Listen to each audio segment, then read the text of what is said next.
দর্শক, চর্চায় স্বাগতম। দিনাজপুরের চিরিরবন্দর এলাকার কৃষক আইজুদ্দিন 10 বিঘা জমিতে ধান চাষ করেন। দীর্ঘ অনেকগুলো বছর তিনি ঋণের জালে আটকা ছিলেন। কিছুতেই তার এই ঋণ শোধ হচ্ছিল না।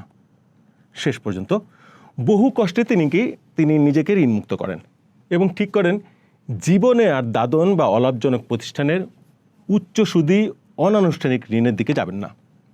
কিন্তু বাস্তবতা তাকে আবারও দাঁড় করিয়ে দেয় কঠিন এক পরিস্থিতিতে।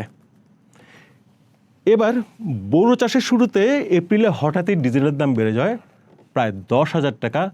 অতিরিক্ত খরচের পাশাপাশি মাঠের মজুর বাবদ আরও প্রায় 15,000 টাকা বাড়তি ব্যয় করতে হবে আইজুদ্দিনের। সব মিলিয়ে আকস্মিকভাবে তার 30 থেকে 35,000 টাকা টান পড়ে। নগদ টাকার এই সংকট আইজুদ্দিনের মাথা ব্যথার কারণ হয়ে দাঁড়ায়। আইজুদ্দিনের মতো সারা দেশের লাখ লাখ কৃষক, ক্ষুদ্র ব্যবসায়ী, শ্রমজীবী, স্বল্প আয়ের মানুষ আকস্মিকভাবে প্রায়ই এমন পরিস্থিতিতে পড়েন। কিন্তু প্রয়োজনের সময় ব্যাংক থেকে দ্রুত ঋণ পাওয়া কোনো সহজ কথা নয়। ফলে ইচ্ছা না থাকলেও তারা আবারও ফিরে যেতে বাধ্য হন অনানুষ্ঠানিক দাদনের দিকে। ফসলের মাঠে আইজুদ্দিনদের মতো কৃষকদের সরকার স্বস্তি দিতে না পারলেও দ্রুততম সময়ে তুলনামূলক কম সুদে আইজুদ্দিনদের হাতে ঋণ পৌঁছে দেওয়ার ব্যবস্থা করেছে বাংলাদেশ ব্যাংক, যাকে বলা হচ্ছে ই লোন। বাংলাদেশ ব্যাংক সম্প্রতি ডিজিটাল লেন্ডিং বা ই লোন নিয়ে নতুন গাইডলাইন দিয়েছে। এর লক্ষ্য ছোট অঙ্কের ঋণ দ্রুত বিতরণ করা, ব্যাংকিং সেবার বাইরে থাকা মানুষকে অন্তর্ভুক্ত করা এবং অনানুষ্ঠানিক ঋণের উপর নির্ভরতা কমানো। এই ঋণের পরিমাণ হবে সর্বোচ্চ 50,000 টাকা এবং মেয়াদ সর্বোচ্চ 12 মাস। শুধু অনানুষ্ঠানিক ব্যাংক, এনবিএফআই এই ঋণ দিতে পারবে। ই লোন কীভাবে মিলবে? ধরা যাক আইজুদ্দিনের 30 থেকে 35,000 টাকা দরকার। এক্ষেত্রে প্রথমেই তাকে অনুমোদিত ব্যাংকের অ্যাপ ব্যবহার করতে হবে। এরপর এনআইডি ও সেলফি দিয়ে ইকেওয়াইসির মাধ্যমে পরিচয় যাচাই করাবেন। এরপর ব্যাংক আবেদনকারীর আয় এবং লেনদেনের হিসাব বিশ্লেষণ করবে, ঋণ সংক্রান্ত অতীত ইতিহাস যাচাই করবে। সব ঠিক থাকলে কয়েক মিনিটেই তার অ্যাকাউন্টে টাকা চলে আসবে। এখন আসি সবচেয়ে গুরুত্বপূর্ণ প্রশ্নে। এই ই লোনে আসলে সুদের হার কত? বাংলাদেশ ব্যাংক এখনও কোনো একক নির্দিষ্ট হার বেঁধে দেয়নি। এটা নির্ভর করবে ব্যাংক ও আর্থিক প্রতিষ্ঠানের উপর। তবে বাস্তবে বাজার কাঠামো অনুযায়ী সাধারণত সুদ থাকবে প্রায় 9 থেকে 15% মধ্যে।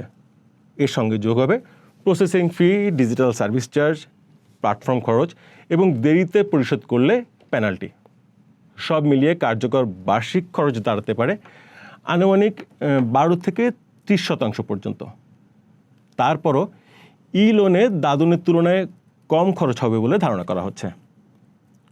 প্রকৃত সুদের পরিমাণ আসলে বোঝা যাবে সব চার্জ একসাথে হিসাব করার পরে। বাংলাদেশে ই লোন নতুন হলেও বিশ্বের বিভিন্ন দেশে ই লোন আগেই চালু হয়েছে। সেসব দেশের অভিজ্ঞতা কেমন? ভারতে কিছু অনিয়ন্ত্রিত ডিজিটাল লোন অ্যাপে অতিরিক্ত চার্জ নেওয়ার নজির তৈরি হয়েছে এবং ব্যক্তিগত তথ্য অপব্যবহার করছিল ওইসব প্রতিষ্ঠানগুলো। কেনিয়ায় দেখা গেছে সহজ ঋণ ব্যবস্থায় মানুষ বারবার ঋণ নিয়ে একটি ডেপ্ট সাইকেলে আটকে গেছে। এমন ঝুঁকি কিন্তু বাংলাদেশেও থাকবে।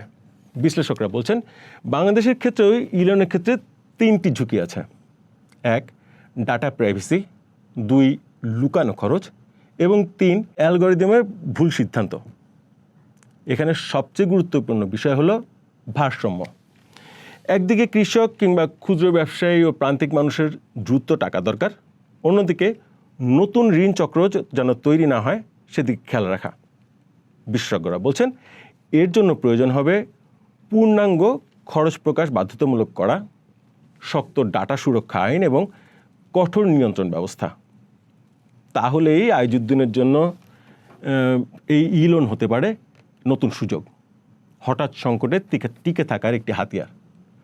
কিন্তু এটি যদি স্বচ্ছভাবে নিয়ন্ত্রিত না হয় তাহলে এই সহজলভ্যতাই নতুন ঋণ চক্র তৈরি করতে পারে, যা হয়ে উঠবে অর্থনীতির নতুন গলার কাটা। শেষ পর্যন্ত প্রশ্নটা খুব সরল।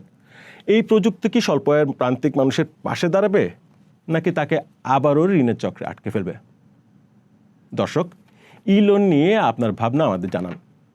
চর্চার সাথে থাকুন, চর্চা দেখুন, চর্চা পড়ুন।